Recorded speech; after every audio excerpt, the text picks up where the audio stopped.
समाजाचं भविष्य लक्षात आलं. समाजाला त्यांच्या मुलाचा, समाजाचा आक्रोश दिसतोय. समाजाला बाकी काय नकोय आणि समाजाने कधी अपेक्षित केलं नाही की ही गोष्ट मिळाली पाहिजे म्हणून. वेगळी काही. परंतु हक्काचंही हे मिळालं पाहिजे. हे जवळपास 40-45 वर्षापासूनची मराठ्यांची मागणी आहे, की आमच्या लेकराला जे हक्काचं आरक्षण लागतंय ते द्या. आणि सरकार ते आरक्षण देण्यापासून पळ काढायला लागले. ते बनवाबनवी नाटकं, शिष्टमंडळाच्या फेऱ्या, बैठका हे फक्त दिखाऊपणा जनतेला येड्यात काढायसाठी, की आम्ही बैठका घेतोय दाखवायचं. आम्ही समाज चर्चा करतोय ते फक्त दाखवायचं. साधी सगळ्या सोयरीची अंमलबजावणी करायला 11.5 महिने लागले सरकार. आणखीन केली पण नाही. मग तुम्ही आधी सूचना काढली कशासाठी? म्हणजे इतकी शुद्ध फसवणूक. बरं ते तर करायचंच नाही. गुन्हे सरसकट मागे घ्यायचे, तेही अर्धवट घ्यायचे, अर्धवट सोडून द्यायचे. ही शिस्त. मुलीच्या शिक्षणाचं तेच EWS विनाकारण रद्द केलं, मराठ्यांच्या पोरांचं वाटलं. म्हणजे यांची एकूण भूमिका मराठ्यांच्या लक्षात यायला लागली आणि फक्त वेळ मारून नाही. मराठ्यांच्या लक्षात आलं की अरे जाणून बुजून करायले. बरं हे तर केलं इथं नाही थांबले. पुन्हा अनेक टोळ्या जमवायला सुरुवात केली. म्हणजे मराठ्यांची काही संघटना फोडायला सुरुवात केली. आमिष दाखवून किंवा काय दाखवलं असेल त्यांचे त्यांना माहिती. कारण बिना आमिषाचं किंवा बिना देवाणघेवाण काही केलेलं जात सोडून पक्षाचं काम करायला कोणीच मोकळा नाही. कोणीच कोणत्या जातीतला माणूस बिना आमिषाचं फुकट नाही काम करू शकत. समाजाचं फुकट करत पण दुसऱ्याचं समाजाची दुश्मनी अंगावर घेऊन समाजाची दुश्मनी अंगावर घेऊन माणूस पक्षासाठी किंवा सत्तेसाठी करू शकत नाही. त्या सत्ताधारी लोकांसाठी नाही करू शकत ना.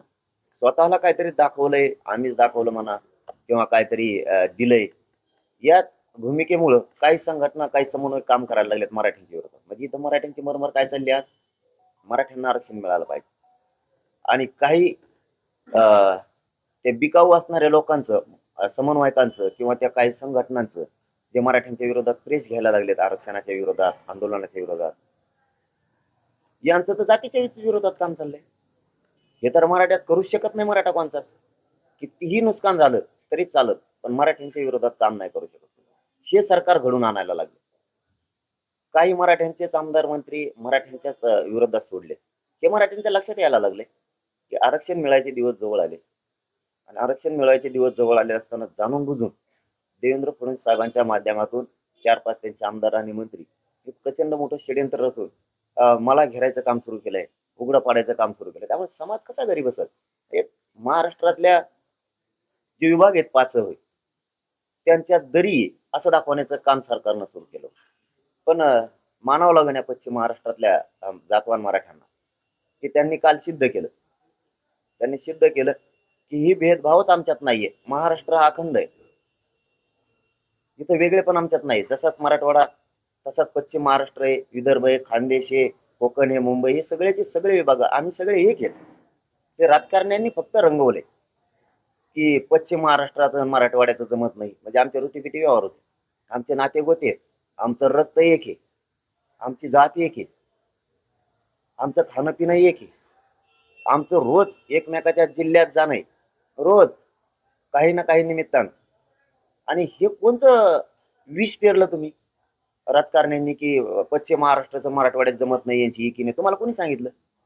म्हणजे बघा, मराठी इतके हुशार झाले आता, यांना दुही निर्माण करायचे याच्यात सुद्धा राजकारण साधायचं. पश्चिम महाराष्ट्राचं मराठवाड्यात जमत नाही, पश्चिम महाराष्ट्राचं आणि विदर्भाचं जमत नाही. कोण म्हणतंय? हे कोण सांगायला लागलं? म्हणजे दूषित मन करायचं काम ह्या राजकारण्यांनी केलं होतं. मराठ्यांनी सगळ्यांचे षड्यंत्र हाणून पाडले. यापुढेही बघा तुम्ही, मराठा जातीवंत मराठा घरात नाही झोपू शकत, बसूही शकत. तो जिथं जिथं रॅली आहे, ज्या ज्या तारखेला आहे, ज्या ज्या शहरात आहे, पुऱ्या जिल्ह्यातला मराठा ताकदीने येणार. तुम्ही आता पुढेही बघा, सोलापूरनं तर टोकच गाठी बोलणाऱ्याचे नरड्यावरच पाय दिला. सोलापूर करा बोलायला जागाच नाही ठेवली, असं म्हणणं नाही का? त्याचं नरडच दाबून बंद करून टाक. असं पूर्ण सांगली, सातारा, कोल्हापूर, पुणे, नगर, नाशिक पर्यंत ताकदीनं मराठी.